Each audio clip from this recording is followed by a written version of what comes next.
హిందూ బంధువులందరికీ జై శ్రీరామ్. రాజ్యాన్ని ఎలా పాలించాలో రాముని చూసి నేర్చుకోవాలన్నమాట. ఎవరైనా కానీ, సీఎం కానీ, పిఎం కానీ, లేకపోతే ఎమ్మెల్యే కానీ, ఎంపీ కానీ, ఓకేనా. ఒకసారి రాముని గుర్తు చేసుకొని మీరు రాజ్యాలను గిన పాలిస్తే, మీ రాష్ట్రాలను పాలిస్తే, మీ మండలాలను పాలిస్తే, మీ గ్రామాలను పాలిస్తే, అంటే గ్రామ సర్పంచ్లు కూడా ఉంటారు కదా, జనాలని ఎలా ఇచ్చేయాలి, ఎలా చూసుకోవాలి, ఆ గ్రామ ప్రజల్ని ఎంత మంచిగా చూసుకోవాలి అనేది రాముని గుర్తు చేసుకొని పాలిస్తే మాత్రమే మీకు అర్థమవుతుంది. లేకపోతే ఎప్పటికీ అర్థం కాదు.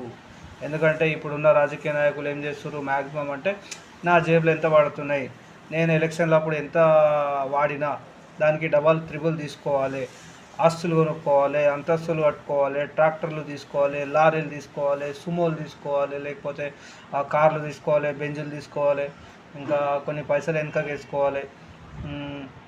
ఇంకోటి ఏంటంటే ఎవరైనా వాళ్ళ ఇంట్లో పనిచేసే వాళ్ళు ఉంటారు కదా, వాళ్ళ పేర్ల మీద కూడా డబ్బు ఎట్లా పెట్టాలి, ఖాతాలు ఓపెన్ చేయాలి బ్యాంక్లో. ఎందుకంటే వాళ్ళ దగ్గర పనిచేసే వాళ్ళకు మ్యాక్సిమం బ్యాంక్ గురించి కూడా తెలియదు కొంతమందికి.